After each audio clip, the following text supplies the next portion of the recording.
The Brotherhood's siege is in vain. I am Dracul, Prince of Darkness. Hello there, Seraphim17 once again. This is my Castlevania Lords of Shadows 2 Prince of Darkness difficulty walkthrough. This is the Zobek boss fight, and this is one of my favourite fights in the game. He's turned into death, which is a nice swan song to Castlevania fans, and he's actually a really challenging and immense step up in difficulty. So the strategy I'm going to be doing is I'm going to stay in his face hitting him. Whenever he does unblockables, I'm going to use the mist to get away from them. Whenever he does a non-unblockable, I'm going to try and get a sync block, but I'm doing a terrible job of doing that. And I'm saving my chaos magic for the interludes, which involve killing these statues that are spawning zombies.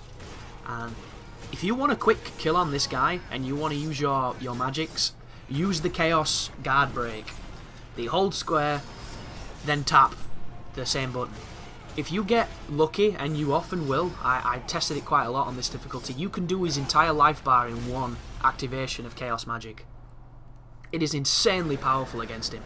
But what happened is, I got to this sequence and I didn't have any left, so I couldn't kill the statues very quick, and I ended up getting grabbed, and the grab from the zombies does so much damage. You do not want to get grabbed, so make sure you jump a lot, isolate your targets, and then throw chaos bombs at them.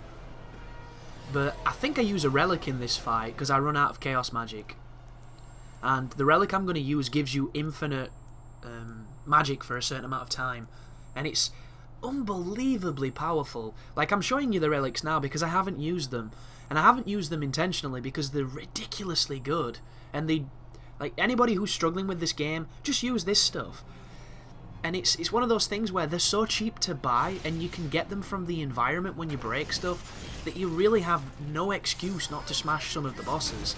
Like, Zobek is a good example of a boss who will smash you, because on this difficulty, he will two-shot you. And this is a long fight, guys. He takes a lot of damage. He's got massive life. But it's fun, and that's what's important. And this is me showing you how good the claws are against him. They just completely destroy him, and I've got no magic now. So I was hoping that I'd have enough time to get a sync block in, get my blood up, and get some magic back. But it doesn't work that way. And what ends up happening is he summons the Chamberlains, as he says.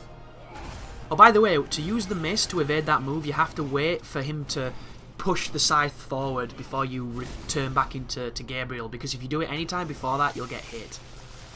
If you don't want to stay in bat form for that long, what you can do is you can use the mist for the first hit, and then you can dodge to the left. And if you dodge to the left at the last possible instance, you'll dodge the scythe, because it does have some wicked tracking. But this is me using the item to get the magic power, because I didn't have enough to kill all the things I needed to kill. If you do not kill the Chamberlain people, and you let them just chill out and you kill the zombies will never stop coming, because they'll keep spawning them. So you need to focus on what's important. And as soon as you kill the dudes up top, it kills all the zombies. And then Zobek's back. And now that I've got this orb, I'm going to use it to just destroy him, because it does wicked damage, these gloves. But back in there, look, break his guard. Oh, that was interesting. So I didn't realise that the electricity tracked. And all it does is put you in a position to have a quick time event. And luckily enough, I don't have them on, so I didn't take any damage, and it was just a useless cutscene, really. But before we kill him, it's got to be said, how tiny is his head? Look at his tiny little skull. It looks so stupid.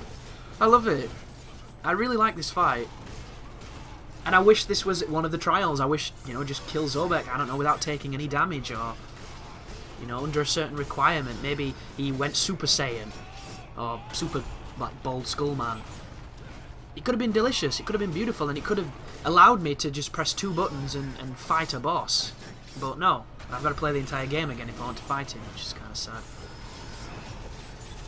But this is literally the test of can you beat the game, because he's the hardest boss you've fought so far by a long, long, long way. And Satan as well is equally tricky, but tricky for different reasons. Satan's a bitch, and he's a cheesy bitch as well. And he's got a projectile move that's ridiculously damaging, and it can stun lock you if you're unlucky. And I'm going to explain that in the video, obviously, but turn into the mist to get past his blades, the cutscene will trigger, and you get to finally fucking kill Patrick Stewart, man. I don't care that you were the the Chancellor of my university, sir. I don't care about next generation, I just want to kill Zobek.